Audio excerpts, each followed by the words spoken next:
Hi everyone! Another day, another story to share. Ito nga pala yung araw na nagluto ako ng beef steak dahil nag-crave ako.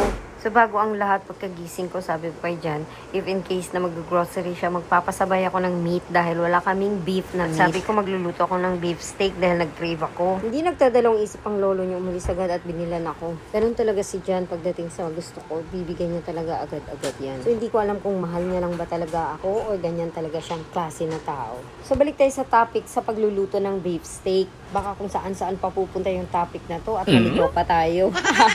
So una sa lahat, hinugasan ko ng mabuti yung meat, tapos nilagyan ko na rin ng paminta. So nilagyan ko siya ng maraming kalamansi at lemon para siguradong masarap. So depende sa inyo yan kung lalagyan nyo ng lemon. Kalamansi is enough actually. Tapos binabad ko ng mga 30 minutes, tapos sinalang ko na siya pinakuluan. Isang kulo lang guys, tinanggal ko na agad para hindi siya kukunat. Ayun daw kasi yung sikreto sa pagluluto ng beef steak para hindi parang bubble gum. So pagkatapos ng isang kulo, hiniwalay ko na yung laman sa sabaw. So niluto ko nga pala muna yung patatas bago ko gisahin yung meat sa sibuyas. So habang nagbo-boil din ako ng egg, so kompletos recados talaga siya. Medyo golden brown na ang patatas, so sinunod ko na rin ang paggisa ng sibuyas para ilagay na yung beef na meat.